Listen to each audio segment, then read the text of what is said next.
تمام دیکھنے والوں اور سننے والوں کو میرا سلام۔ آج کی کہانی 12 خوبصورت بہنوں کی ہے جن کو ڈانس کرنا بہت پسند تھا۔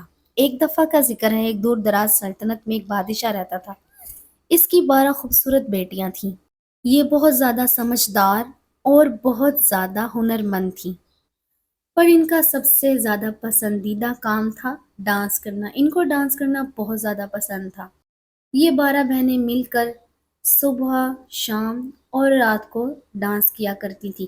یہ ڈانس کرنا صرف ان کے لیے تفریح نہیں تھی، یہ ڈانس کرنا ان کا ایک طرح سے محبت کا اظہار تھا جو یہ 12 بہنیں مل کر کرتی تھی۔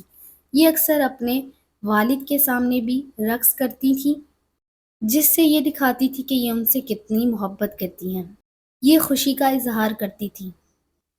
پر ایک دن محل میں ایک مصیبت آ گئی۔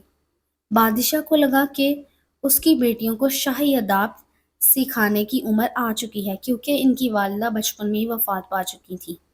تو ایک دن والد نے اپنی کزن کو محل میں بلایا تاکہ وہ اپنی بیٹیوں کو شاہی آداب سکھا سکے۔ پر بادشاہ کی کزن ایک چالاک، ہوشیار اور مکار جھوٹی عورت تھی۔ وہ یہاں پر ان 12 بہنوں کو شاہی آداب سکھانے نہیں آئی تھی، بلکہ وہ بادشاہ کو بیمار کر کے اس کی سلطنت حاصل کرنا چاہتی تھی، تخت و تاج اپنے نام کرنا چاہتی تھی۔ بادشاہ اس بات سے بے خبر تھا۔ آہستہ آہستہ چالاک کزن نے اپنا اصلی رنگ دکھانا شروع کر دیا۔ اس نے ان 12 بہنوں کا ڈانس کرنے پر پابندی لگا دی۔ وہ ان سے کام کرواتی اور ان پر بہت زیادہ سختی کرتی۔ 12 بہنیں بہت زیادہ پریشان تھیں کہ وہ کیا کریں، کیونکہ ان کا سب سے پسندیدہ کام ہی ڈانس کرنا تھا۔ وہ جب ڈانس کرتی تھی تو وہ اپنے آپ میں خوشی محسوس کرتی تھی، محبت کا اظہار کرتی تھی۔ لیکن اب یہ سب کچھ ناممکن ہو گیا تھا، کیونکہ روینہ نے اپنی چالاکی سے بادشاہ کو اپنی باتوں پہ قائل کرنا شروع کر دیا تھا کہ ڈانس کرنا غلط ہے۔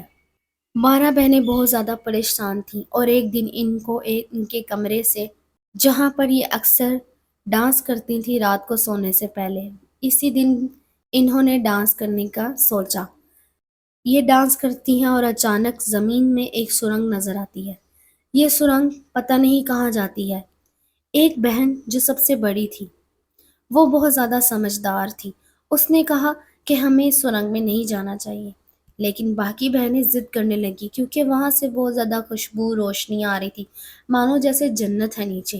سب بہنوں نے مل کر اپنی بڑی بہن کو منایا اور وہ لوگ اس سرنگ میں کود پڑی۔ جب وہ نیچے پہنچی تو وہ دیکھتی ہیں کہ یہ تو ایک اصل کی جنت ہے، یہاں پر کوئی بھی نہیں رہتا تھا۔